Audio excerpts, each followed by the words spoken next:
যারা বিশ্বের ইতিহাসগুলো একটু পড়ে দেখেছেন, ওয়ার্ল্ড হিস্ট্রি, তারা বুঝতে পারবেন যে বিশ্বে যখনই কোনো পরাশক্তি আত্মপ্রকাশ করেছে তখন একটা বড় যুদ্ধের প্রয়োজন হয়েছিল।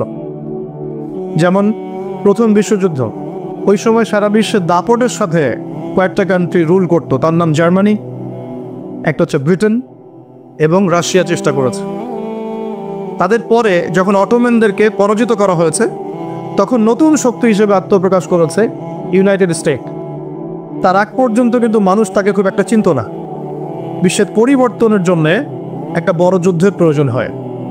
তো সিরিয়ার অবস্থা যখন খারাপ ছিল, আমরা মনে করছিলাম যে হয়তোবা নতুন কোনো রুলিং স্টেট পৃথিবীতে আসবে, তো তখন হয়নি, আলহামদুলিল্লাহ। এখন এই ইস্যুটাকে কেন্দ্র করে মনে হচ্ছে বিশ্বে আরও একটা নতুন চালিকা শক্তি স্টেট আসতে পারে। সেটা কে, আমরা একটু অনুমান করব আজকে। কেন অনুমান করব? কারণ তাদের সাথে মুসলিমদের ভবিষ্যৎ জড়িত আছে, তাদের সাথে মুসলিমদের ভবিষ্যৎ জড়িত আছে। এবার আপনাকে আমি একটা দ্বিতীয় ইস্যুর দিকে নিয়ে আস। সারা ওয়ার্ল্ডে দ্বিতীয় একটা ইস্যু চলছে এখন, সেটা হলো কোরআন পুড়িয়ে দেওয়া ইস্যু। কি ইস্যু?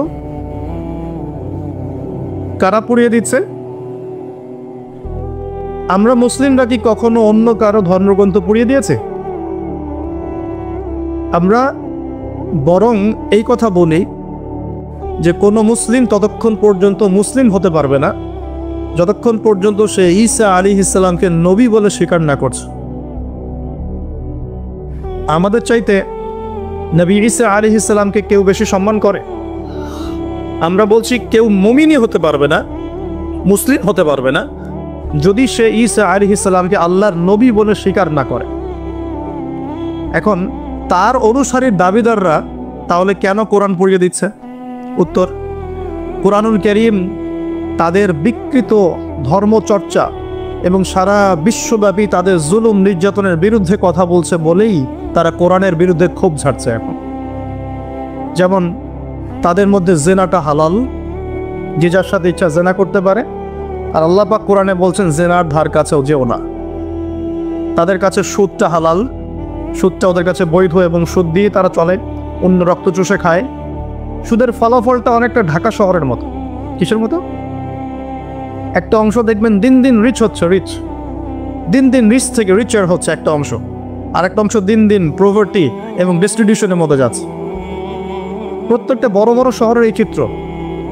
সুদের মধ্য দিয়ে সারা বিশ্বের একটা অংশের মানুষ দিন দিন ধনী হয়েছে।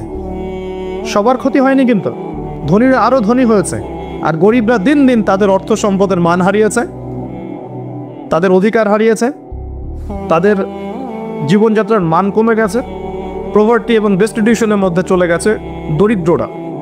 তারা এক কথায় বলতে পারি দাসত্বের শৃঙ্খলে আবদ্ধ হয়েছে, অর্থনৈতিক দাসত্বের শৃঙ্খলে আবদ্ধ হয়েছে। এটা ব্যক্তি থেকে শুরু করে সমাজ, কোনো কোনো ক্ষেত্রে রাষ্ট্র পর্যন্ত দাস হয়ে গেছে। আপনারা কি শ্রীলঙ্কার কথা জানেন? দেশটা যে দেউলিয়া হয়ে গিয়েছিল, কেন হয়ে গেছে? মূল কারণটা কি? দুইটা কারণ বল। কয়টা কারণ? অনেকে 3-4টা কারণ বলেন। অর্থনীতিবিদ যারা আছেন, আমাদের দেশের বড় বড় অর্থনীতিবিদ যারা আছেন, তারা 4টা থেকে 5টা কারণ বলেন। আমি স্টাডি করেছি, কিন্তু আমরা ইসলামিক সেন্সে দেখি 2টো কারণ। কয়টা কারণ? 1 নাম্বার দুর্নীতি। 1 নাম্বার কি? দুর্নীতি। 2 নাম্বার হচ্ছে রিবা বা সুদ। ব্যাস, যথেষ্ট। বাকি যেগুলো অপরিকল্পিত প্রজেক্ট ইত্যাদি ইত্যাদি, এগুলো অত মেজর কারণ নয়, এগুলোকে সামাল দেওয়া যেত। মূল কারণ 2টো, একটা হচ্ছে করাপশন বা দুর্নীতি, একটা হচ্ছে রিবা বা সুদ। আপনারা কি জানেন এই উপমহাদেশের মধ্যে আরও একটা কান্ট্রি ঠিক শ্রীলঙ্কার মতো পরিণতি বরণ করতে যাচ্ছে? নো, বাংলাদেশ না, এক্স্যাক্টলি পাকিস্তান। অথচ তারা এই তো আমাদের মহান মুক্তিযুদ্ধে কত নির্মমভাবে আমাদের ভাইদেরকে হত্যা করেছিল না? এটা কি ন্যায় ছিল না অন্যায় ছিল? আচ্ছা, কি উদ্দেশ্য ছিল ওদের?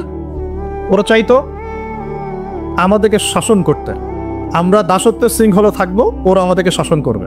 আজকে দেখেন মাত্র 30 থেকে 40-50 বছরের ব্যবধানে আল্লাহ পাকের কি ফয়সালা। আমরা কারো ক্ষতিতে কিন্তু খুশি হই না।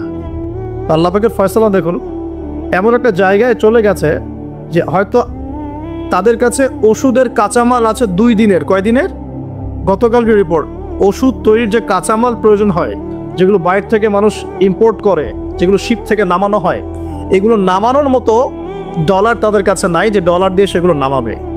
2 দিনের মেডিসিন আছে ওদের কাছে। আপনারা জানেন না, আমাদের টাকার হিসেবে যদি $1 সমান সমান 80 বা 100 টাকা হয়, অলরেডি তাদের কাছে $1 সমান সমান প্রায় 375 রুপি পাকিস্তান রুপি, এবং তাদের মুদ্রাস্ফীতি অনেক বেশি। সুদের কারণে, পশ্চিমাদেরকে বন্ধুরূপে গ্রহণ করার কারণে, কোনো কোনো ক্ষেত্রে মুসলিমদের সাথে গাদ্দারি করার কারণে, কোনো কোনো ক্ষেত্রে করাপশনের কারণে এবং ডমিনেশন, জনগণের উপর ডমিনেশনের কারণে আজকে আস্তে আস্তে আস্তে আস্তে ওদের অবস্থা এমন একটা জায়গায় চলে গেছে। আল্লাহ না করুক, আমরা তো কারোর জন্য বদদোয়া করবো না, আল্লাহ না করুক, দেখা যাবে হয়তো 1 মাস রমজান মাসের মধ্যে দেখবেন দেউলিয়া হয়ে বসে আছে। এমন হতে পারে। কেন হচ্ছে বিষয়গুলো? কারণ রিবা। মূল কারণটা কি? রিবা এবং দুর্নীতি। মূল কারণটা কি? দুর্নীতি এবং রিবা। একটা কথা বলি, দুর্নীতিতে কিন্তু আমরাও কম না, অন্তত এদিকে কিন্তু আমরাও কম না। একটা সময় ছিল যখন আমরা 1 নাম্বার ছিলাম, মনে আছে? এটা ছিল 2005 সালের কথা। কত সাল? 2005 সাল। এখন কত? 2023। এখন আমাদের অবস্থা মাশাআল্লাহ আগের চেয়ে কিছুটা ভালো হয়েছে। এখন আমরা এই যে কারেন্ট অ্যাফেয়ার্স, যারা তোমরা পড়াশোনা করো, বিসিএস কোচিং করছেন, আপনারা জানবেন এখন আমরা কত নাম্বার? 13 নাম্বার। কত নাম্বার? 13 নাম্বার। কিছুটা তো উন্নতি হয়েছে। 1 নাম্বারকে জানেন দুর্নীতিতে কোন কান্ট্রি? সুদান, দক্ষিণ সুদান। কোন কান্ট্রি? দক্ষিণ সুদান কি মুসলিম কান্ট্রি না মুসলিম কান্ট্রি? মুসলিমরা টপে কেন? দুর্নীতির সাথে মুসলিমদের কোনো সম্পর্ক থাকার কথা কি? তাহলে আমরা টপে কেন? 1 নম্বরে কেন? দক্ষিণ সুদান 1 নম্বরে কেন? ওরা কি মুসলিম না? তাহলে শুধু লা ইলাহা ইল্লাল্লাহ মুখে বললেই মুসলিম হওয়া যায় না, যতক্ষণ পর্যন্ত না মানুষ কোরআন এবং সুন্নাহকে আমল করে দেখাচ্ছে। আপনারা কি জানেন সবচেয়ে কম দুর্নীতিপূর্ণ কান্ট্রি কোনটা? জানি? ডেনমার্ক। হ্যাঁ, কে বলেছে? ডেনমার্ক। তার সাথে আরো একটা কান্ট্রি আছে, তার নাম হচ্ছে নিউজিল্যান্ড। কোন কান্ট্রি? এই দুটো কান্ট্রির কোনোটাই কি মুসলিম কান্ট্রি? তারা কি লা ইলাহা ইল্লাল্লাহ বিশ্বাস করে? তাদের সংবিধানে কোরআন আছে, তাদের আমলের মধ্যে রাসূলের সুন্নাত আছে, তারপরেও তারা দুর্নীতি মুক্ত হলো কিভাবে? তার মানে ওই শিক্ষাটুকু তারা ঠিকই কোরআন সুন্নাহ মোতাবেক আমল করেছে, শুধু মুখে লা ইলাহা ইল্লাল্লাহ হয়তো পড়ে না। তাহলে আমি এতটুকু বোঝাতে চাচ্ছি, তারা কেন কোরআনকে বিরোধিতা করছে, কেন কোরআনকে পুড়িয়ে দেওয়ার চেষ্টা করছে? কারণ কোরআন এইসব অন্যায়ের বিরুদ্ধে কথা বলছে। কোরআন সমকামিতার বিরুদ্ধে কথা বলছে, কোরআন সমকামিতার বিরুদ্ধে কথা বলছে। আর তাদের কাছে সমকামিতা হচ্ছে বাক স্বাধীনতা। একটা ছেলে চাইলে একটা ছেলেকে বিয়ে করতে পারে, একটা মেয়ে চাইলে একটা মেয়েকে বিয়ে করতে পারে। বলে নাউজুবিল্লাহ। আসলে বিয়ে তো ওখানে প্রয়োজন নাই, ওখানে প্রয়োজন সেক্সের। কিসের প্রয়োজন? সেক্সুয়াল সম্পর্ক। বিয়ের কোনো প্রয়োজন নাই। তারা ওখানে অবাধ এভাবে বিকৃত যৌন চর্চা করে, যেটা কোরআন সরাসরি হারাম করেছে। বরং কোরআন বলছে এমন পাপের কারণে কওমে লুতকে যে শাস্তি দেয়া হয়েছে, এই শাস্তি মহাবিশ্বে কাউকে দেয়া হয়নি। বলেন নাউজুবিল্লাহ। কওমে লুতের নাম তো শুনেছেন? লুত আলাইহিস সালামের কওম। এই কওমটাকে যখন আল্লাহ পাক ধ্বংস করেন, তখন মাটিটাকে উপরে উঠিয়েছিলেন, জমিনটাকে উপরে উঠিয়েছেন, উঠিয়ে আকাশ থেকে পাথর বর্ষণ করেছেন। বর্ষণ করার পরে আল্লাহ পাক উল্টা দিকে জমিনটাকে ধসিয়ে দিয়েছেন। এভাবে আল্লাহ রাব্বুল আলামিন কোনো কওমকে এর আগে ধ্বংস করেন নাই। তাহলে কোন কওমকে আল্লাহ পাক সবচেয়ে বড় শাস্তি দিয়েছেন? বলেন? কওমে লুত। তো এই কওমে লুতের যে এই আপনার শাস্তি, এই শাস্তিটা কি তারা পাওয়ার যোগ্যতা অর্জন করেছে কি করে নাই? করেছে না করে নাই? এজন্যই হয়তোবা শেষ জামানায় একটা হাদিস এসেছে, 10টা বড় বড় আলামত আছে শেষ জামানার। তার মধ্যে একটা হচ্ছে বিশাল একটা ভূমিকম্প হবে, একটা পৃথিবীর পূর্ব দিকে, একটা হচ্ছে পশ্চিম দিকে, আর একটা হচ্ছে পৃথিবীর মাঝখানে। আল্লাহ রাব্বুল আলামিন হয়তো ওই শাস্তি আবার পুনরাবৃত্তি ঘটাবেন। ওরা কেন কোরআনকে পুড়িয়ে দেয়? কারণ কোরআন এই সমকামিতার বিরুদ্ধে কথা বলছে, কোরআন এই সুদের বিরুদ্ধে কথা বলছে, কোরআন জেনার বিরুদ্ধে কথা বলছে, কোরআন এসব করাপশনের এগেনস্টে কথা বলছে। এবং কোরআন বলছে যাররা পরিমাণ জুলুম যদি কেউ কারো উপর করে, তারও শাস্তি তাকে ভোগ করতে হবে। একজন মানুষ বা একটা জাতি যদি অন্য কোনো জাতির উপর সামান্য জুলুমও করে, সেই শাস্তি আল্লাহ পাক তাকে ভোগ করাবেন কি করাবেন না? এবং সারা বিশ্বের দিকে তাকিয়ে দেখেন যে সারা বিশ্বের প্রত্যেকটা সেক্টরে তাদের জুলুম চলছে কি চলছে না? চলছে কি না? এই কারণেই তারা কোরআনের বিরুদ্ধে এত ক্ষোভ। তো এই বিষয়টা কি সারা বিশ্বে এখন হাইলাইটেড ইস্যু না? সারা বিশ্বে এই বিষয়টা নিয়ে খুব কথাবার্তা হচ্ছে না? এটাকে আমরা বলি ব্লাসফেমি, অর্থাৎ ধর্ম এবং ধর্মগ্রন্থকে অবমাননা করা। কিন্তু চিন্তা করবেন না, আল্লাহ রাব্বুল আলামিন নিজে এই কোরআন হেফাজতের দায়িত্ব নিয়েছেন। আল্লাহ পাক সূরা হিজরে বলেছেন, ইন্না নাহনু নাযালনা যিকরা ওয়া ইন্না লাহু লাহাফিজুন। নিশ্চয়ই আমি এই কোরআন নাজিল করেছি, এই কোরআন হেফাজত করার দায়িত্ব কার? আল্লাহ। এখানে আমি আপনাকে আরেকটা পয়েন্ট দেখিয়ে সামনের দিকে যাও। এবার ওই দিক থেকে চেহারাটাকে আমাদের দিকে ফিরিয়ে নিয়ে আসো, মুসলিমদের দিকে তাকান। মুসলিমদের মধ্যে কত পার্সেন্ট মানুষ এখন 5 ওয়াক্ত নামাজ পড়ে? কত পার্সেন্ট মানুষ বিশুদ্ধ করে কোরআন তেলাওয়াত করতে জানে? মুসলিম পরিবারগুলোর মধ্যে কত পার্সেন্ট পরিবারে ইসলামিক পর্দা চালু আছে? মুসলিমদের মধ্যে কত পার্সেন্ট মানুষ হালাল খাওয়ার চেষ্টা করে, হারাম থেকে বেঁচে থাকার চেষ্টা করে? মুসলিমদের মধ্যে কত পার্সেন্ট যুবক এখন জেনা থেকে বেঁচে থাকতে পেরেছ? মুসলিমদের মধ্যে কত পার্সেন্ট যুবক 5 ওয়াক্ত নামাজ পড়, ইসলামের বেসিক জ্ঞানগুলো জানো, কোরআন তেলাওয়াত করা, হাদিস পড়তে শেখা, হাদিসের চর্চা করা, কোরআনের তাফসীর পড়া, অনুবাদ পড়া? মুসলিমরা এই বেসিক কাজগুলো কত পার্সেন্ট মানুষ করছে? এদিকে আমাদেরকে বেশি ফোকাস করতে হবে। একটা অমুসলিম সমাজ কোরআনের উপর আক্রমণ করছে, পুড়িয়ে ফেলছে, এটা বেশি কষ্টদায়ক নাকি একটা মুসলিম পরিবারে জন্মগ্রহণ করেও এই বিগত 30-40 বছরে কোরআন পড়তে না শেখাটা বেশি লজ্জার? কোনটার? এবার বলেন, একটু চেহারাটা আমাদের দিকে ফেরা নিন, আয়নার সামনে দাঁড়াই। অমুসলিম, সে কোরআন সম্পর্কে কিচ্ছু জানে না এবং কোরআন তাদের চলমান জাহিলিয়াতের বিরুদ্ধে কথা বলছে, রাগে কোরআন পুড়িয়ে দিয়েছে। বুঝলাম কাজটা খুবই খারাপ, জঘন্য কাজ এবং নিন্দনীয়, ব্লাসফেমি। এটা সারা বিশ্বে একটা মানবতা বিরোধী অপরাধ। এই কাজটা অপরাধ কিনা? আচ্ছা, এখন মুসলিমদের দিকে তাকিয়ে দেখুন। আমি এখন মুসলিম পরিবারে জন্ম নিয়েছি, 20-30-40 বছর আমি কাটিয়ে দিলাম মুসলিম পরিবারে। জন্ম নেওয়ার পরেও, মুসলিম পরিবেশে থাকার পরেও, কোরআন সুন্নাহর বয়ান শোনার পরেও, জুমার নামাজ পড়ার পরেও, ঈদের নামাজ পড়ার পরেও, রমজানের রোজা রাখার পরেও, আলেম ওলামাদেরকে পেয়েও আমি যে কোরআন তেলাওয়াত করতে জানি না, এখন আমাকে কি করা উচিত? উত্তর দেন। এখন আমার কি করা উচিত? কে বড় অপরাধ করেছে? কে বড় অপরাধ করেছে? আমি মুসলিম পরিবারে জন্মগ্রহণ করেও কোরআন পড়তে জানি না, আমি কি বেশি বড় অপরাধী? নাকি যে ব্যক্তি কখনো কোরআন চেনেই না, জানেই না, যে কোরআনকে অবমাননা করছে, কে বড় অপরাধী? কোরআন যে পুড়িয়ে দিয়েছে জানেন, আল্লাহ রাব্বুল আলামিন সূরা ফুরকানের মধ্যে বলেছেন যে আল্লাহর রাসূল সাল্লাল্লাহু আলাইহি ওয়াসাল্লাম আমার উম্মত, মানে আমাদের উম্মতে মুহাম্মাদের বিরুদ্ধে আল্লাহর কাছে অভিযোগ পেশ করবে। কার বিরুদ্ধে? এই যে উম্মতে মুহাম্মাদের বিরুদ্ধে আমাদের নবী মুহাম্মদ সাল্লাল্লাহু আলাইহি ওয়াসাল্লাম একটা অভিযোগ পেশ করবে। আল্লাহ পাক তাকে বলবেন, হে মুহাম্মদ সাল্লাল্লাহু আলাইহি ওয়াসাল্লাম, তোমার উম্মতের কি হয়েছিল, কেন বিভ্রান্ত হলো?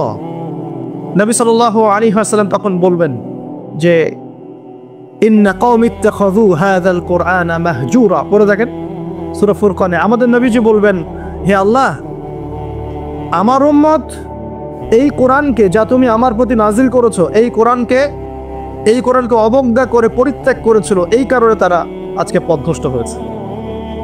এবং নবী সাল্লাল্লাহু আলাইহি ওয়াসাল্লাম আল্লাহর কাছে আক্ষেপ করবেন, অভিযোগ পেশ করবেন যে আমার উম্মতকে আমি কোরআন দিয়ে এসেছিলাম, কিন্তু তারা সেই কোরআন চর্চা করে নাই, পড়ে নাই, কোরআনের হক আদায় করে নাই, এই কারণে তারা আজকে পথভ্রষ্ট হয়েছে।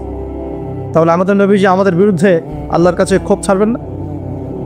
তো প্রথম যে শিক্ষাটা আজকে নেওয়া উচিত সেটা হলো, বিশ্বে যা যা ঘটছে এই সব বিষয়গুলোর সাথে আমাদের শেষ জামানো সম্পৃক্ত, এবং প্রত্যেকটা বিষয়ের গভীরে যাওয়ার জ্ঞান আমাদের অর্জন করা উচিত এবং দৃষ্টিভঙ্গি প্রশস্ত করা উচিত। খিদর আলাইহিস সালামের অন্তর্দৃষ্টি অর্জন করা উচিত। পাশাপাশি কোরআন কেন্দ্রিক জীবনটা গড়া উচিত। আমরা কি নিয়াত করতে পারি যে আগামী রমজান আসার আগেই আমরা সবাই পবিত্র কোরআন তেলাওয়াত করা শিখবো ইনশাআল্লাহ? এখানে কি এমন কোনো ব্যক্তি আছেন যিনি পবিত্র কোরআন বিশুদ্ধ করে তেলাওয়াত করতে জানেন না? এমন কেউ আছেন? লজ্জার কিছু নাই। আছেন কি কেউ? থাকতে পারেন। আবার এমন কি কেউ আছেন যে কোরআন তেলাওয়াত করেন কিন্তু আপনার সন্দেহ হয় যে আমি কতটুকু শুদ্ধ পড়ছি, কতটুকু ভুল? এমন কি কেউ আছেন? আচ্ছা, আবার এমনও কেউ আছেন যে কোরআন কখনোই আলিফ বা তাসা পড়ে দেখেন নাই? কেউ আছেন? আছেন কি? হয়তো বা আছেন। আরেকটা কথা বলি, এমন কি কেউ আছেন যে কোরআন পড়তে জানেন, মুখস্থও করেছেন মাশাআল্লাহ কিছু দূর, কিন্তু কোরআনের অর্থ বোঝেন না? এমন কেউ আছেন? আচ্ছা, তাদের জন্য আমি জাস্ট একটা সুসংবাদ দেব। ইনশাআল্লাহ তাআলা আল্লাহ পাক যদি সবকিছু ঠিকঠাক রাখেন, রমজানের 30টা দিন অনলাইনে আমি 1 থেকে 2 ঘন্টা করে ক্লাস নেব ইনশাআল্লাহ। এবং এই 2 ঘন্টায় দুটো জিনিস শেখানো হবে। এক, যারা পবিত্র কোরআন একদমই তেলাওয়াত করতে পারে না, উইদিন 1 মান্থ তারা কোরআন তেলাওয়াত করা শিখবে ইনশাআল্লাহ। আমি শেখাবো ইনশাআল্লাহ আপনাদেরকে। শিখবেন ইনশাআল্লাহ? একটা কোর্স। সেকেন্ডটা হচ্ছে যারা কোরআন তেলাওয়াত করতে জানেন, কোরআন তেলাওয়াত করতে জানেন কিন্তু কোরআনের অর্থটা বোঝেন না, ইনশাআল্লাহ 1 মাসে তো খুব বেশি কিছু শেখানো যাবে না, কিন্তু 1 মাসের মধ্যে ইনশাআল্লাহ তাআলা আমি আপনাদেরকে এমন একটা কোর্স করাবো ইনশাআল্লাহ 30 দিন কমপক্ষে কোরআনের 40% অর্থ করতে পারবেন ইনশাআল্লাহ। বলবেন যে 1 মাসে কিভাবে সম্ভব? হ্যাঁ সম্ভব, যদি আমি আপনাকে পথ দেখিয়ে দেই এবং আপনি এই জ্ঞানটা অর্জন করে বাকি সারাটা বছর চর্চা করতে থাকেন এবং স্থানীয় ওলামায়ে কেরামদের সাথে সম্পৃক্ততা রাখেন, মাদ্রাসার সাথে সম্পৃক্ততা রাখেন, আপনি পারবেন ইনশাআল্লাহ। ট্রাই করবেন ইনশাআল্লাহ। শুধু তাই না, এর দ্বিতীয় যে কথাটা বললাম, এর সাথে আপনি নামাজে কি পড়ছেন এটার সম্পূর্ণ অর্থও শিখবেন ইনশাআল্লাহ। পাশাপাশি দৈনন্দিন যে দোয়া কালামগুলো পড়ছেন সকাল সন্ধ্যায়, এগুলোর অর্থ শিখবেন ইনশাআল্লাহ। পাশাপাশি আপনি তুলনামূলক আরবি ব্যাকরণ শিখবেন এবং কোরআনিক গ্রামার শিখবেন, কোরআন থেকে গ্রামার। যেমন একটা এক্সাম্পল দিই আপনাকে, সামনে যাই। সূরা ফাতিহা সবার মুখস্থ আছে না? সূরা ফাতিহার মধ্যে মোটামুটি ভাবে দেখা যায় 15-20টা কিন্তু শব্দ আছে, ঠিক আছে? এই 15-20টা শব্দের অর্থ এবং গ্রামার যদি আপনি জানেন এবং বোঝেন, তাহলে আপনার জন্য সুসংবাদ হচ্ছে যে সূরা ফাতিহার এই শব্দগুলো কোরআনে বারবার ঘুরে প্রায় 7800 বার রিপিট করা হয়েছে। কতবার? 7800 বার। এটা আপনিও সার্চ করে দেখতে পারেন। এখন অনেক মেথড চলে আসছে। 7800 বার কোরআনের এই শব্দগুলো, সূরা ফাতিহার এই শব্দগুলো বারবার ঘুরে কোরআনে এসেছে 7800 বার। তার মানে সূরা ফাতিহার অর্থ যে জানে, সে কোরআনের কমপক্ষে 7800টা শব্দের অর্থ জানে। কথা বুঝতে পারছেন? এভাবে কোরআনে বাছাইকৃত এমন 125টা শব্দ আছে। কয়টা? মাত্র 125টা এমন শব্দ আছে যেগুলোর অর্থ, ব্যাকরণ এবং আমরা বলি যে ট্রান্সফরমেশন, মানে একটা শব্দ থেকে আরো অনেকগুলো শব্দ তৈরি করার ফর্মুলা বা সূত্র, এগুলো যদি জানা থাকে, আপনি কোরআনের 125টা শব্দ কোরআনে ঘুরে এসেছে 40,000 বার। কতবার? 40,000 বার। বিশ্বাস করতে কষ্ট হচ্ছে, জানি এই কথাগুলো হয়তো নতুন মনে হতে পারে, কিন্তু এটা এখন রিসার্চ, এখন নতুন অনেক মেথড চলে আসছে। 40,000 বার, 40,000 বার এই শব্দগুলো রিপিট করা হয়েছে। আর কোরআনে মোট শব্দ কত? মোট শব্দ হচ্ছে 78,000। কত হাজার? 78,000 বার। 77,800টা, এক্স্যাক্টলি হচ্ছে 77,800টা, অ্যাপ্রক্সিমেটলি বললে 78,000, 78,000 শব্দ। এগুলোকে আবার আপনি 3 ভাগে ভাগ করে ফেলতে পারবেন।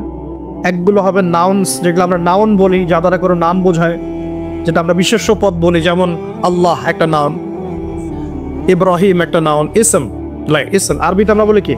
ইসম। জিবরিল, মিকাল, ইসমাইল, ইসহাক, ঠিক আছে, মুহাম্মদ, এগুলো সব নাউন্স। এরকম একগুলো শব্দ পাবেন। এগুলো কি বোঝার কিছু আছে না মুখস্থ? এগুলো তো আপনি সহজেই অর্থকালী মুখস্থ করতে পারবেন। দ্বিতীয় ক্যাটাগরিতে আছে ফিইল বা ক্রিয়া, যেটা আমরা বলি ভার্বস, যা দ্বারা কোনো কাজ করা বা হওয়া বোঝায়, যেটাকে আমরা বাংলাতে 3 ভাগে ভাগ করি, প্রেজেন্ট, বর্তমান, অতীত আর ভবিষ্যৎ। আবার ইংরেজিতে প্রেজেন্ট, পাস্ট, ফিউচারে ভাগ করি, কিন্তু আরবিতে মাত্র 2 ভাগে ভাগ করা হয়। কয় ভাগে? 2 ভাগে। একটা হচ্ছে ফেয়েলে মাউজি, মানে অতীতকালীন ক্রিয়া, আর একটা হচ্ছে ফেয়েলে মুদারে, মানে বর্তমান প্লাস ভবিষ্যৎকালীন ক্রিয়া। এটার ট্রান্সফরমেশন, মানে একটা প্রচুর শব্দ তৈরি করতে পারবেন। একটা ওয়ার্ড থেকে আপনি আস্তে আস্তে দেখবেন অনেকগুলো ওয়ার্ড তৈরি করতে পারবেন। এই ট্রান্সফরমেশনটা যদি শিখতে পারেন, আপনি কোরআনের একটা বড় অংশ শিখে ফেলবেন, কারণ কোরআনে অনেক শব্দ এই ক্রিয়াপদে আসছে। এই যে না আবুদু, নাস্তাইন, এই যে আমরা পড়ছি না, লা আ'বুদু মা তা'বুদুন, এগুলো সবই ফেল। আরেকটা ক্যাটাগরিজ আছে, এর নাম হরফ, মানে অব্যয়। আমরা বলি না প্রিপোজিশন, প্রোনাউন্স বলি না, প্রোনাউন্স, প্রিপোজিশন, কনজাংশন, এগুলো বলি না, যেটা আমরা বলি অব্যয় পদ, যেটাকে আমরা আরবিতে হরফ বলি। অর্থাৎ ওয়ার্ডস, দুইটা ওয়ার্ডসের মধ্যে কানেকশন করে অথবা দুইটা সেন্টেন্সের মধ্যে কানেকশন করে, এর সংযোজন বিয়োজন করে, এগুলোকে হরফ বলে। এগুলো কোরআনে অনেকগুলো। আমি আপনাকে 4টা হরফ বলতেছি। একটা হচ্ছে মিন, একটা কি মিন, আমরা বলি না আউযু বিল্লাহি মিনাশ শাইতানির রাজিম, মিন, মিন মানে হতে বা থেকে। আউযু আমি আশ্রয় প্রার্থনা করছি, বিল্লাহি আল্লাহর কাছে, মিনাশ শাইতান শয়তান হতে, আর রাজিম মানে হচ্ছে বিতাড়িত। এই যে মিন মানে কি হতে, ঠিক আছে। এই মিন শব্দটা কোরআনে ঘুরে ঘুরে পাবেন আপনি প্রায় 3 থেকে 4 হাজার বার, 3 থেকে 4 হাজার বার। এরকমই আমরা পড়ি না যে আন, ফি, আলা, ইলা, হাত্তা, লা, লি, এই যে ছোট ছোট কিছু আপনি হরফ পড়েন না কোরআন পড়তে গিয়ে, এই অল্প কিছু হরফ বারবার ঘুরে ঘুরে কোরআনে কয়বার আসে জানেন? 6 থেকে 7 হাজার বার। 6 থেকে 7 হাজার বার। মানে আপনাকে শুধু গ্রামারের ফাংশনটা শিখতে হবে, কিভাবে এই গ্রামার দিয়ে শব্দ তৈরি করতে হয় এবং কিভাবে অর্থ উঠাতে হয়। এর পাশাপাশি আপনি অনুবাদের সহযোগিতা নেবেন, পরে গিয়ে তাফসির আগে যাবি, অনুবাদের সহযোগিতা নেবেন। 1 মাসে তো বেশি কিছু দেওয়া যাবে না বললাম আমি, কিন্তু আপনাকে আমি একটা তাড়না তৈরি করে দিতে পারবো যে হ্যাঁ, কোরআন সহজে শেখা যায়, পসিবল। এবং এই সিলসিলা ধরে রাখতে পারলে 1 থেকে 2 বছর লাগবে ইনশাআল্লাহ। 1 থেকে 2 বছর আপনার লাগবে এই ব্যাকরণগুলো হজম করতে। এবং ইনশাআল্লাহ তখন আপনি নামাজ পড়তে যখন দাঁড়াবেন, ইনশাআল্লাহ বিশ্বাস করেন, আল্লাহর কসম করে বলছি, নামাজে আল্লাহু আকবার থেকে আসসালামু আলাইকুম ওয়া রাহমাতুল্লাহ পর্যন্ত আপনি যা পড়বেন তার অর্থ আপনি বুঝতে পারবেন ইনশাআল্লাহ, নিজেই বুঝতে পারবেন নামাজে কি পড়ছে। এই জিনিসগুলোর অভাব আছে বলেই, এগুলোর ঘাটতি আছে বলেই আমরা ইবাদত করি, কিন্তু ইবাদতের স্বাদ পাই না। ইবাদত করি ঠিকই, ইবাদতটা মজা পাই না, ফিল করতে পারি না। এবং নামাজ পড়ি, মনোযোগ থাকছে না, নামাজে দাঁড়াই কি পড়ছি বুঝতে পারছি না। তাই আমার মনোযোগটা কেমন? তারাবির নামাজে দাঁড়ালাম, তারাবি তো আমরা মাশাআল্লাহ কোনো কোনো মসজিদে, সব জায়গায় না, কোনো কোনো জায়গায় 3G 4Gও পড়া হয়। হ্যাঁ, আচ্ছা, তবে এটা একটু স্লো পড়া উচিত। এখানে ধৈর্য আমাদেরও কম, আমাদেরও দোষ আছে। ইমাম সাহেব যখন লম্বা করে তেলাওয়াত করে তখন আমরা আবার বলি এত সময় নেই হাতে, তাড়াতাড়ি শেষ করেন, বলি না? কোনো কোনো জায়গায় ইমাম সাহেবদেরকে মসজিদ কমিটিতে মনে হয় যে চাকরের মতো বিহেভ করে, আমি তো না। অথচ ইমাম সাহেব হচ্ছেন মসজিদের নেতা, সমাজে কি, সমাজের নেতা। তো তাকে তার জায়গায় সম্মান দিতে হবে, আল্লাহ পাক তৌফিক দান করুন। তো আমরাই কিন্তু দোষী, আমরা ফোর্স করি তাড়াতাড়ি শেষ করেন, হাতে সময় কম, মার্কেটে যাওয়া লাগবে, ওয়াইফ অপেক্ষা করতেছে, ঈদের শপিং করতে হবে, তাই না? রমজান নিয়ে আমি একটু পরে একটু কথা বলবো, কিছু কথা আছে রমজান নিয়ে, খুব গুরুত্বপূর্ণ কথা, খুবই গুরুত্বপূর্ণ। আমার মনে হয় যে এই কথাগুলো এই সিজনে হয়তো আপনারা অন্য কোনো লেকচার বা মাহফিলে শোনেন নাই। রমজান নিয়ে কিছু কথা আছে। আগে এই জায়গায় বলি যে তারাবিতে আমরা অনেক কিছু পড়ি, কিন্তু তারাবির নামাজটার শেষে আপনি যে আব্দুর রহমান এদিকে ডাকেন, দেখে জিজ্ঞাসা করেন যে ভাই আব্দুল্লাহ, আপনি তারাবির নামাজ পড়লেন, কত রাকাত পড়ছেন? যে 20 রাকাতই পড়ছি মাশাআল্লাহ। ওকে, ফাইন। আচ্ছা, রাকাত সংখ্যার ঝগড়া নিয়ে আমি কথা বলতে যাচ্ছি না, ঠিক আছে? এটা আমার সাবজেক্ট না, আমি এগুলো নিয়ে কথা বলি না। এটা মুফতি সাহেবরা বুঝবেন, ইমাম সাহেব, মুস্তাহিদ যারা, তারা বুঝবেন। তো কি পড়লেন ভাই? তারাবির নামাজ পড়লাম, কত রাকাত? পুরো 20 রাকাত পড়ছে। তো তেলাওয়াত কেমন ছিল, নামাজে কেমন মনোযোগ ছিল? নামাজে ইমাম সাহেব কি পড়েছে সেটা তো আর বুঝতে পারি নাই, কিন্তু তেলাওয়াতটা খুব সুন্দর সুরের ছিল, এটা বুঝতে পারছি। আমাদের কোরআনের বুঝটা এই পর্যন্ত, খুব সুন্দর একটা তেলাওয়াত করেছে, লেহানটা খুব সুন্দর ছিল, খুবই মাধুর্যমণ্ডিত ছিল, এটা কানে খুব ভালো লাগছিল, এটা শুনেছে। তো ওই আয়াতগুলোতে কি বলেছেন আল্লাহ পাক, আপনি কি হেদায়েত পেয়েছেন? পুরো আমি তো কোরআন অর্থ জানি না। তো এই অর্থটা যদি জানতাম তাহলে কি নামাজে মনোযোগ আরো বাড়তো না? নামাজে চোখ দিয়ে পানি পড়তো না? একটু মক্কা মদিনার দিকে তাকিয়ে দেখবেন, তারাবির সময় এমনিতে নামাজে যখন নামাজ পড়ে ইমাম সাহেব ডুকরে কেঁদে ওঠেন না? কেন করেন? কারণ তারা কোরআন তেলাওয়াত করে অর্থটাকে অ্যাবজর্ব করতে পারেন, অটোমেটিক্যালি আপনি নামাজটাকে, কোরআনকে ফিল করতে পারবেন। তাহলে আমরা যে 30 বছর নামাজ পড়লাম, একটা দিনও তো চোখ দিয়ে পানি বের হলো না। আমরা যে 40 বছর নামাজ পড়লাম, খালি উঠলাম বসলাম, একটা দিনও তো সেজদায় আল্লাহকে পেলাম না, ফিল হলো না যে হ্যাঁ আল্লাহ আমার হয়ে গেছেন, আমি আল্লাহকে পেয়েছি। তো এগুলোর কারণ হচ্ছে, যে জায়গা থেকে এখানে আসলাম, এগুলোর অন্যতম কারণ হচ্ছে কোরআন এবং নামাজে যা করছি এগুলোর অর্থটা না বোঝা। তো অর্থটা বোঝার প্রয়োজন নাই। তো রমজান মাসে নিয়াত করেন, যারা কোরআন একদমই তেলাওয়াত করতে পারেন না, কোরআন তেলাওয়াত করা শিখবেন ইনশাআল্লাহ। উইদিন আ উইক, এক সপ্তাহের মধ্যেই একটা পোস্ট চলে যাবে ইনশাআল্লাহ অনলাইন। এবং যারা আগ্রহী থাকবেন তারা এখানে আমার সাথে নাম্বার দিয়ে দেওয়া হবে অফিসিয়াল, যোগাযোগ করে ভর্তি হয়ে যাবে ইনশাআল্লাহ তাআলা। আল্লাহ রাব্বুল আলামিন, আমি বিশ্বাস করি 1 মাসের মধ্যে বাংলাদেশের 1 কোটি মানুষকে কোরআন শেখানো সম্ভব না? সম্ভব। আর আমার স্বপ্ন, এই স্বপ্নটা আল্লাহ পাক আমাকে বাস্তবায়ন করার তৌফিক দেখ, দোয়া করি। বাংলাদেশের মুসলিম পরিবারের পিতা, স্ত্রী, সন্তান, ভাই বোন যারা যারা থাকবেন, হোক জেনারেল লাইনে পড়ুক, মাদ্রাসা লাইনে পড়ুক, প্রত্যেককে আল কোরআন শেখানো এবং তাদের মধ্যে কোরআনের জ্ঞানটা ছড়িয়ে দেয়া, এটা আমার একটা স্বপ্ন। বাংলাদেশের 16 কোটি মানুষ কোরআন তেলাওয়াত করতে জানবে ইনশাআল্লাহ। এটা সম্ভব না? 16 কোটি মানুষের ভোটার আইডি কার্ড আছে? নাই। আছে কি নাই? আদমশুমারি করা যায়? সমস্ত মানুষের হিসাব রাখা যায়? সমস্ত মানুষের এনআইডি কার্ড করা যায়? সমস্ত মানুষকে একটা নিয়মের আওতায় আনা যায়? সমস্ত মানুষের ফিঙ্গারপ্রিন্ট নেওয়া যায়? যায় না? সমস্ত মানুষকে ক্লাস 5 পর্যন্ত পড়ানোর প্রাথমিক শিক্ষা নিশ্চিত করা যায়? সমস্ত মানুষকে কি মার্কসও পড়ানো যায়? সমস্ত মানুষকে কোরআনও শেখানো যাবে ইনশাআল্লাহ। যাবে না ইনশাআল্লাহ? আল্লাহ পাক তৌফিক দান করুন। এবং বাংলাদেশের প্রত্যেকটা জেলায়, বাংলাদেশের প্রত্যেকটা বড় বড় জেলায়, যেটা আমাদের বিভাগীয় জেলাগুলো, এই জেলাগুলোতে একটা করে এমন প্রতিষ্ঠান থাকতে হবে যে প্রতিষ্ঠানে একদম প্লে থেকে মাস্টার্স পর্যন্ত একদম এই পুরো সিলেবাসের মধ্যে চলমান জেনারেল সিলেবাসের সাথে ইসলামিক নীতি নৈতিকতা এবং কোরআন সুন্নাহর জ্ঞানকে একত্রিত করে ইনশাআল্লাহ একটা কনস্ট্রাকটিভ সিলেবাসে পড়াশোনা করাতে হবে ইনশাআল্লাহ। করা যাবে? প্রত্যেকটা জেলায় একটা করে এমন যদি মার্কাজ থাকে, দেখবেন সমাজের হালত চেঞ্জ হয়ে গেছে ইনশাআল্লাহ। নাকি আমরা সবাই এখন উল্টাপাল্টা মতবাদগুলি পড়াশোনা করব? আমাদের সন্তানদেরকে কি আপনি আস্তিক বানাতে চান না নাস্তিক বানাতে চান? আমাদের সন্তানদেরকে কি আপনি আল্লাহওয়ালা বানাতে চান, আল্লাহ থেকে দূরে সরাতে চান? আর উদ্যোগ গ্রহণ করতে হবে। একমুখী শিক্ষা এই যুগে যথেষ্ট নয়। আপনি জেনারেল লাইনে পড়াশোনা করছেন, করেন, কিন্তু এই জেনারেল লাইনের জ্ঞানটাই এই যুগে যথেষ্ট নয় চলার জন্য। আপনাকে ইসলামিক জ্ঞানের প্রয়োজন আছে। আবার একই সাথে আপনি শুধুমাত্র ইসলামিক জ্ঞান নিয়ে পড়ে আছেন, জেনারেল উপকারী জ্ঞানগুলো নিচ্ছেন না, তাহলে আপনি কোরআন সুন্নাহকে হাতে নিয়ে ওদেরকে চ্যালেঞ্জ করতে পারবেন না। ওদেরকে চ্যালেঞ্জ করতে হলে এই জ্ঞানগুলোকে সমন্বয় করে আপনাকে সিলেবাস লঞ্চ করতে হবে। এটার জন্য খুব বেশি খাটনির প্রয়োজন নাই। খুব যে চেঞ্জ করতে হবে সবকিছু এমন না, জাস্ট এই দুটোকে একটু সমন্বয় করতে হবে। এই সমন্বয় করার জ্ঞান কিন্তু শুধু আমার আছে, আপনাদের নাই এমন নয়। এই জ্ঞান অনেকেরই আছে।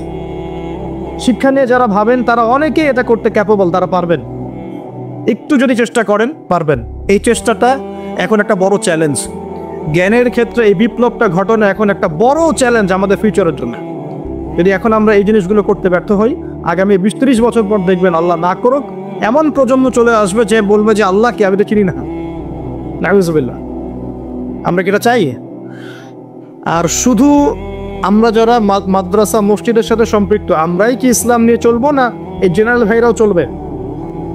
জেনারেল লাইনের ভাইরা, ব্যবসায়ী, চাকরিজীবী, প্রশাসন, এরা কি সংখ্যায় কম? তার সংখ্যায় বেশি। তাদের মধ্যে ইসলাম ঢোকাতে হবে না?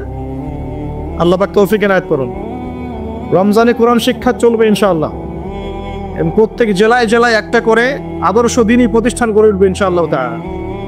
এবং বড় বড় জেলাগুলোতে চেষ্টা করা হবে জেনারেল ভাইদের জন্য মাদ্রাসা গড়তে না।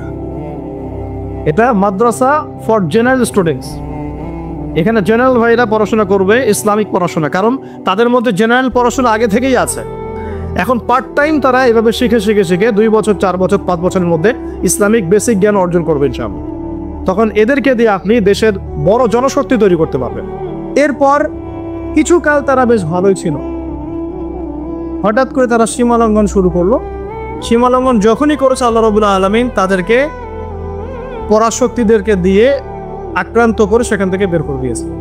সবচেয়ে বড় বড় দুটো ঘটনা ঘটেছে। একটা রোমানদের দ্বারা, রোমানরা এসে ওদেরকে ওখান থেকে বহিষ্কার করে দিয়েছে। আরেকটা যে বুখত নাসর তার দ্বারা পরবর্তীতে তিনি তাদেরকে এখান থেকে সীমা লঙ্ঘনের কারণে বের করে দাসত্ব শৃঙ্খলা আবদ্ধ করে ব্যাবিলনে নিয়ে আসেন, যে জায়গাটার নাম হচ্ছে ইস্পাহান। ইরাক ইরানের যে পুরো কন্টিনেন্ট, এখানে ইস্পাহান নামে একটা জায়গা আছে। এখানে ইয়াহুদিয়া নামে একটা শহরও আছে, ইয়াহুদিয়া। এখানে তারা চলে আসে। আমি বোঝাতে চাচ্ছি, দেখেন তারা জেরুজালেমে প্রবেশ করলো, কিছুদিন থাকলো, যখনই তারা সীমা লঙ্ঘন করলো আল্লাহ পাক বের করে দিলেন বড় বড় দুইবার। আর দুইবার যে তারা সীমা লঙ্ঘন করবে এটা কিন্তু সূরা বনী ইসরাঈলের মধ্যে আছে, লা তুফসিদুন্না ফিল আরদি মাররাতাইন, তোমরা অবশ্যই এই জমিনের মধ্যে মানে হোলি ল্যান্ডে সীমা লঙ্ঘন করবা দুইবার।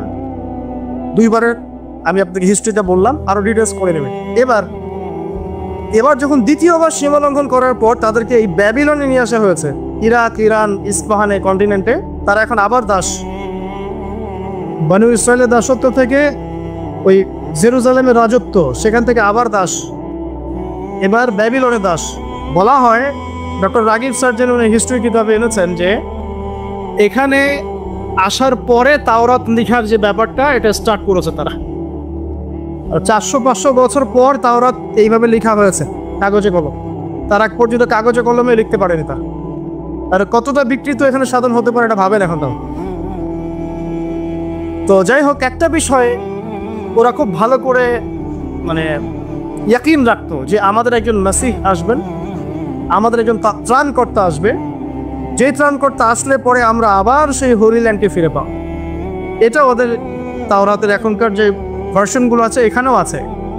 এখনকার তাওরাতের যে ভার্সনগুলো আছে ওখানেও এই কথাটা আছে যে ওদের একজন মাসিহ আসলে পরে তারা ওই হোলি ল্যান্ড ফিরে পাবে এবং সেখান থেকে তারা পুরো বিশ্বকে রুল করবে। একটা কথা বলা হয়নি যে এই দুইবার তাদেরকে বের করে দেওয়ার আগে দাউদ আলাইহিস সালাম কিন্তু ওই হোলি ল্যান্ড থেকে, জেরুজালেম থেকে এই পুরো ওয়ার্ল্ডকে রুল করেছেন। এবং দাউদ আলাইহিস সালামের পরে তার সন্তান সুলাইমান আলাইহিস সালাম তিনিও কিন্তু এই জেরুজালেম থেকেই পুরো বিশ্বকে নেতৃত্ব দিয়েছেন। এবং তার শাসন ক্ষমতা ছিল অসাধারণ, অনন্য, এমন যে মুহূর্তে চোখের পলকের মধ্যে একটা রাজ্যের সিংহাসনকে তুলে নিয়ে আসতে পারে।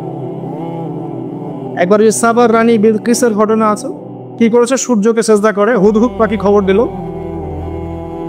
তো সুলাইমান আলাইহিস সালাম বলছেন যে কে আছো জিনদের মধ্যে, কে আছো ওই রানীর সিংহাসন তুলে নিয়ে আসতে পারবে? একজন বলছে যে আমাকে এতটুকু সময় দেন, আপনি বসবেন উঠবেন, এইটুকু সময়ের মধ্যে আমি নিয়ে চলে আসবো। আরেকজন যার কাছে কিতাবের জ্ঞান ছিল সে বলছে যে বসা ওঠা লাগবে না, আপনি চোখের পলক ফেলতে যতক্ষণ সময় লাগে এতটুকু সময়ের মধ্যে আমি তুলে নিয়ে আসবো সেই সিংহাসন। চিন্তা করতে পারেন কি পরিমাণ সুপার পাওয়ার ছিলেন সুলাইমান আলাইহিস সালাম। আপনি কি ভাবতে পারলেন? আজকে আমরা যে ক্ষমতা দাপটগুলো দেখাই সারা ওয়ার্ল্ড ওয়াইড, এগুলো সুলাইমান আলাইহিস সালামের সামনে কিচ্ছু না। জিন জাতি তার অনুকূলে, জিন জাতিকে তিনি কাজ করাতে পারেন, পাখির ভাষা বোঝেন, পিঁপড়ার ভাষা বোঝেন, হ্যাঁ আংটি আছে তার, সিংহাসন মুহূর্তের মধ্যে এখান থেকে ফ্লাই করে বিশ্বের এক প্রান্তে আবার এক প্রান্তে। এইরকম সুপার পাওয়ার ছিল সুলাইমান আলাইহিস সালাম। এবং বনু ইসরাঈল ওই সময় তাদেরকে দেখেন আবার কি ভাগ্যের নির্মম পরিহাস, জুলুম করার কারণে, আল্লাহ পাকের সাথে সীমা লঙ্ঘন করার কারণে সুলাইমান আলাইহিস সালামের পরবর্তীতে আবার ফাসাদ সৃষ্টি করার কারণে এই যে আবার দাসত্ব শৃঙ্খলা আবদ্ধ হয়ে ব্যাবিলনে আসতে পারে, বসে আবার ব্যাবিলনে আসতে পারে। তাহলে চেইনটা মিলান, মিশরের দাসত্ব থেকে জেরুজালেমের রাজত্ব, সেখান থেকে পুরো ওয়ার্ল্ডের সুপার পাওয়ার, আবার সীমালঙ্ঘন, আবার আসলো কোথায়? ব্যাবিলন। এবার এসে তারা চর্চা করে যে আমাদের আরেকজন মাসিহ আছে, সেই মাসিহ যখন আসবে আমরা আবারও সেই হোলি ল্যান্ড ফিরে পাবো এবং সেখান থেকে আমরা বিশ্ব শাসক হব।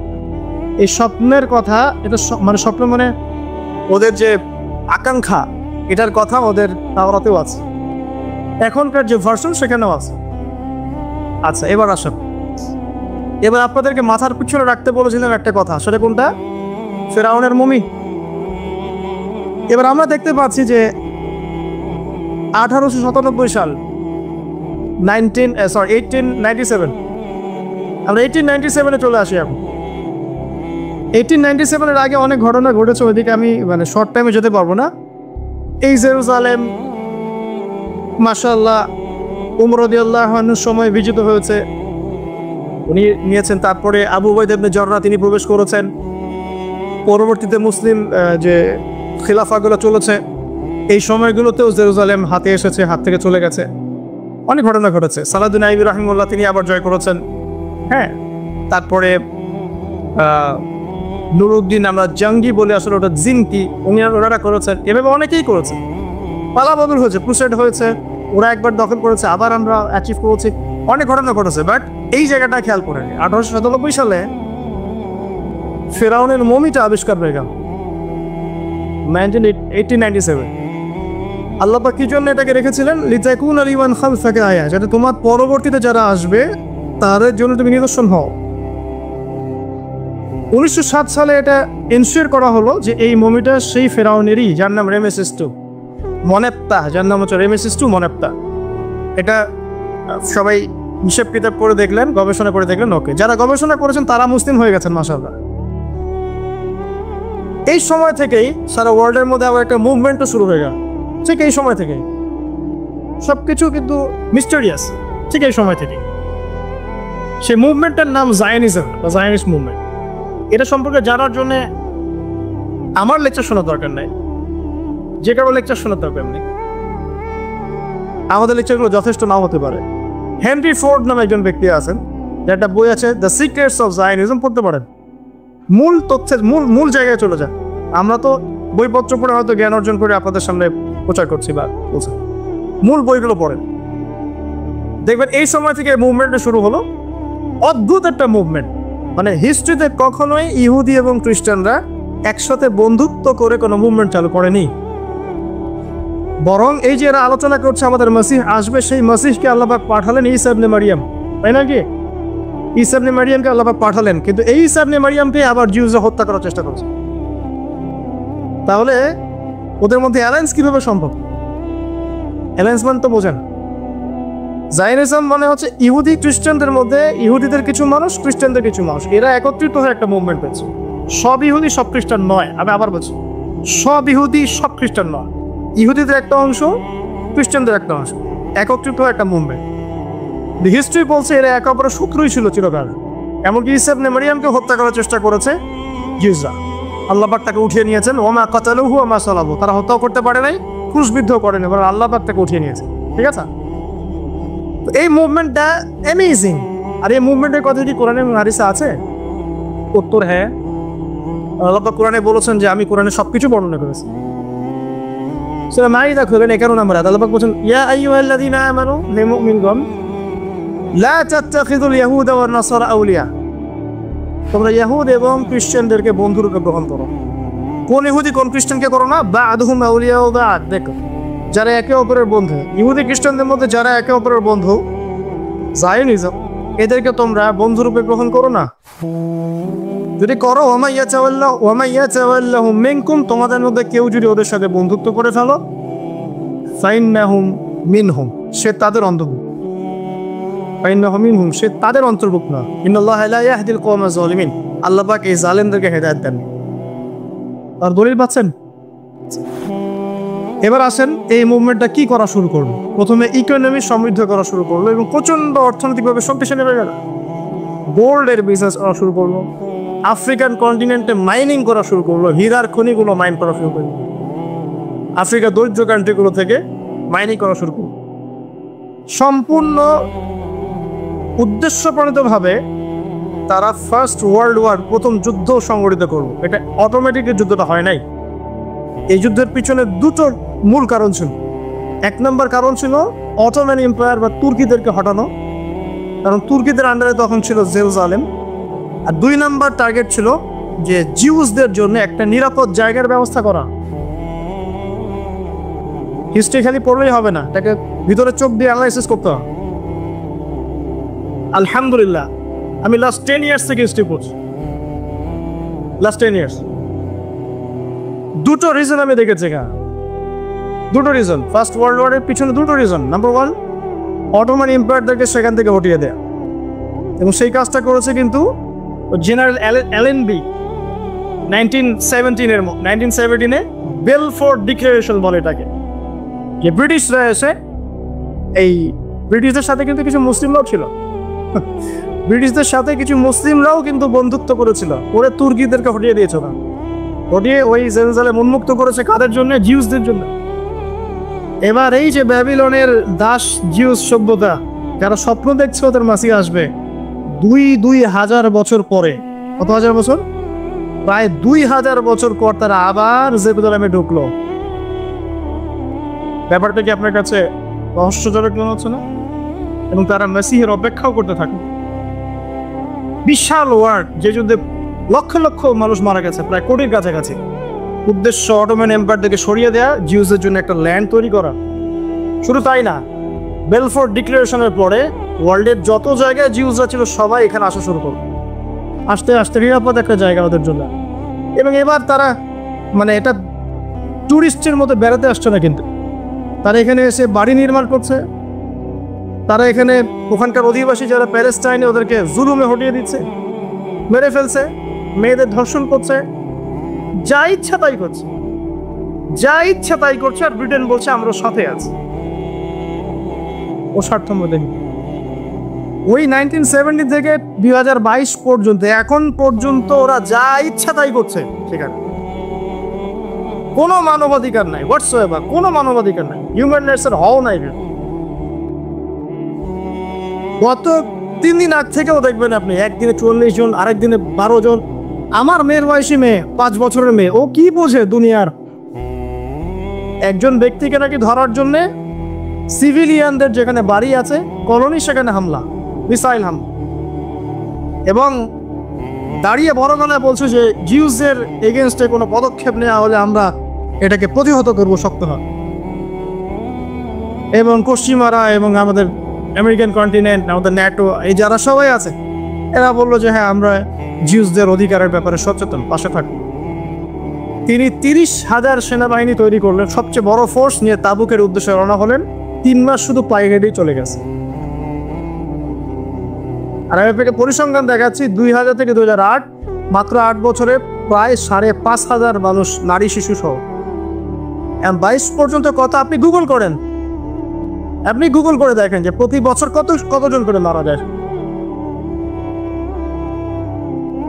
একটা মুসলিম মহিলা, আমি অত ফিক বুঝি না, আমি কিন্তু ফকিহ নই, আমি শুধু একজন সাধারণ দায়ী মাত্র, আমি তালেব ইলম, আমি এত বেশি ফিক বুঝি না, কিন্তু আমার মনে হয় ফকিহরা এই বিষয়ে একমত হবে না আমার সাথে। একজন মুসলিম নারীকে যদি কেউ জবরদস্তি করে ওরা তুলে নিয়ে যায়, তুলে নিয়ে গিয়ে তাকে রেপ করে, তাকে ধর্ষণ করে, তার সাথে যা ইচ্ছা তাই আচরণ করে, তখন ওই কমিউনিটির সমস্ত পুরুষের উপর ফরজিয়াত বর্তায় ওই মহিলার ইজ্জত রক্ষা করে। আর বিগত 100 বছর থেকে কত যে মুসলিম নারী, শিশু, ভাই বোন সবাইকে ম্যাসাকার করে হত্যা করা, কোনো হিসাব না। আর আমাদের সেই ফিলিংসও নাই। দেখবেন ঠিক যখন এই যে লাস্ট যখন গাজায় হামলা হচ্ছে, ওই সময় আমরা ফেসবুকে নিয়ে ব্যস্ত আছি, একে অন্যের সমালোচনায়, গীবতে, তহমতে। হ্যাঁ, মনে হচ্ছে দিনের ব্যাপক খেদমত করে আঞ্জাম দিয়ে ফেলছে, দিনের কান্ডারি আমি একদম। অথচ জেরুজালেম রক্তাক্ত হচ্ছে, কাছে আমার কোনো ফিলিংসই নেই, আমার ফোকাসিং অনলাইন। দেখবেন মিডিয়া দ্বারা। আসেন আমি একটু শেষ করে দেই, আমি অনেক লম্বা হয়ে যাবে, 10 মিনিট সময় নিচ্ছি। এটা 1917 ঘটনা। সে ব্রিটেনের হাত ধরে শক্তিশালী হলো এবং সেখানে সবাই ঢোকা শুরু করলো। আমরা কিছু করতে পারবো না জানি, হিস্ট্রি জেনে রাখেন অ্যাটলিস্ট, এখান থেকে আপনি কিছু করতে পারবেন, বাট অ্যাটলিস্ট হিস্ট্রি জেনে রাখেন। তবে কিছুই করতে পারবো না এমন নয়, কিছু তো করণীয় আছে আমাদের, সেটার দিকে পরে আসি। আগে জানেন কি হয়েছে। তারপরে 1917 পরে 1917 থেকে 1945 সেকেন্ড ওয়ার্ল্ড ওয়ারের আগ পর্যন্ত এই সময়টুকুতে সে আস্তে আস্তে আরও শক্তিশালী হওয়া শুরু করবে। এবং ব্রিটেনের রোল তো শেষ, সে তাকে জায়গা করে দিয়েছে, অটোমান থেকে সরিয়ে দিয়েছে, এখন আরেকজনকে দায়িত্ব দিতে হবে। তো সে আমেরিকাকে ডাক দিল, তুমি আমার কাছে আস, এই যে রেসপন্সিবিলিটি তুমি এখন নাও, সামাল দাও। সে সামাল দেওয়া শুরু করবো। তো সে ব্রিটেনের চেয়ে অনেক বেশি শক্তিশালী অবস্থান নিয়ে, একদম মিলিটারি পাওয়ার, অস্ত্রশস্ত্র, ইকোনমি, একদম একদম কি বলবো, United Nations, IMF, world bank, হাবি জাবি, WHO সবই ওদের, টেকনোলজি, সায়েন্স, বিজ্ঞান, প্রযুক্তি, অস্ত্র, মিলিটারি সায়েন্স যা আছে সব, ইভেন পারমাণবিক bomb, nuclear weapons. Nuclear weapons এমন জিনিস যেটা দিয়ে সারা ওয়ার্ল্ডকে রুল করা যায়। দুটো জিনিস দিয়ে ওয়ার্ল্ডকে রুল করা যায় এখন, একটা নিউক্লিয়ার ওয়েপন্স, একটা হচ্ছে ডলার। যার কাছে নিউক্লিয়ার ওয়েপন্স নাই, ডলারও নাই, তার কোনো দামও নাই। ডলার না থাকলে আমাদের ইকোনমিক স্যাংশন এত মাথা ব্যথার কারণ আছে? টাকার মান বাড়বে কমবে কি দিয়ে? এই জন্য ব্রিক্স, একটা association BRICS, Brazil, India, Russia, তারা মিলে, চায়না, তারা প্ল্যান করছে যে আমরা নতুন একটা কারেন্সি লঞ্চ করব, যাতে করে একটা কারেন্সির উপর আমাদের ডিপেন্ডেন্ট থাকতে না হয়। এবং তারা অনেক স্মার্ট, মুসলিমরা এটা করেছে। যেই মুসলিমদের হাতে জেরুজালেম বারবার বিজিত হয়েছে, তারা আমাদের মতো এত অপদার্থ ছিল? সালাদের আইবি রহিমুল্লাহ এমন ছিলেন? নুরুদ্দিন জঙ্গি তারা এমন ছিলেন না? আবু উবাইদা ইবনে জাররাহ তারা এমন ছিলেন না? যুগে যুগে যাদের হাতে এটা জয় হয়েছে, তারা আমাদের মতো কমন সাধারণ মুসলিম ছিলেন না, যারা ইস্যু পাগল, যারা সমালোচনা করতে বেশি পছন্দ করে, যাদের ফরজিয়াতের ঠিক নাই, যারা নামাজ ঠিক মতো পড়ে না, কোরআন তেলাওয়াত করতে পারে না, সুন্নতের ঠিক নাই, কোনো চেতনা নাই, এই ধরনের মুসলিম ছিলেন না তারা। আসেন, আমেরিকা তার দায়িত্ব পালন করতে লাগলো এবং আস্তে আস্তে এমন একটা জায়গায় চলে আসলো যে এখনো যদি আজকে যদি জিউসরা 100 জন প্যালেস্টাইনিকে হত্যা করে, আমেরিকা কখনো বলবে না তারা মানবতা বিরোধী কোনো অপরাধ করেছে, কখনো বলবে, বলবে আমরা ওর পাশে আছি। চ্যালেঞ্জ করলাম আপনাকে। আমাদের আর কি দরকার? আমাদের কি বোধশক্তি একবারে নষ্ট হয়ে গেছে? এরপরেও আমরা এই রাষ্ট্রের সাথে বন্ধুত্ব করতে পছন্দ করি। আরব কান্ট্রিগুলোকে দেখেন, সবার বন্ধু America. American kingdom of Arabia বলি আমি, global American kingdom of Arabia, যে জিউসদের পক্ষ নিয়ে শতাব্দীর পর শতাব্দী কাজ করে যাচ্ছে, বছরের পর বছর, এবং সেখান থেকে সে এখন সারা ওয়ার্ল্ডকে রুল করার প্ল্যান করেছে এবং সে অচিরেই তার দায়িত্বও ছেড়ে দিবে। সেই দায়িত্বটা দেখুন ওর হাতে অর্পণ করে দিবে। এই ঘটনাগুলো ঘটার সময় তার আস্তে আস্তে আস্তে আস্তে ওয়ার্ল্ডের সবগুলো জিনিস নিয়ন্ত্রণ করা শুরু করে দিল লাস্ট 100 বছর। এরপর আরব ইসরায়েল যুদ্ধ হলো, যত যুদ্ধ হয়েছে তত ইসরায়েল এক্সপ্যান্ড করেছে, মিশর থেকে কিছু জায়গা, সিরিয়া থেকে কিছু জায়গা, আস্তে আস্তে তার টেরিটরি এক্সপ্যান্ড করতে শুরু। মনে রাখেন, তারা কিন্তু তাদের মাসিহের জন্য ওয়েট করছে। যেই মাসি আসলে তারা জেরুজালেম থেকে ওয়ার্ল্ডকে রুল করবে এবং 2000 বছর পর তারা সেখানে পৌঁছেও গেছে, রাষ্ট্র কায়েম করেছে, সব জিউসদেরকে এখানে নিয়েও এসেছে, সুপার পাওয়ার হয়েছে, অস্ত্র, মিলিটারি সায়েন্স, মিডিয়া, প্রযুক্তি, আপনার ফাইন্যান্স, আপনার কি বলবো, পলিটিক্যাল অ্যাফেয়ার্স, ইকোনমি, প্রতিটা ডিপার্টমেন্ট তারা সেখান থেকে নিয়ে যাবে। Super power. মুসলিমদের নাকের ডগাইগুলো হয়ে গেছে লাস্ট 100 বছরে, লাস্ট 70 বছরে। আমরা কি করছিলাম?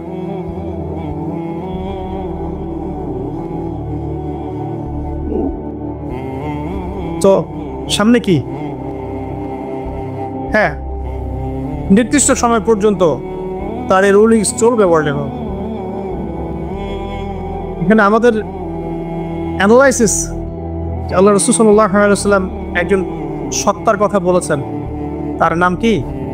দাজ্জাল, যে জিউসদেরকে নিয়ে সারা ওয়ার্ল্ড রুল করবে। সে কোথায়, সে কবে আত্মপ্রকাশ করবে, কোন দিক থেকে আত্মপ্রকাশ করবে, এগুলো নিয়ে আমার সাথে পরে ডিসকাস করবে।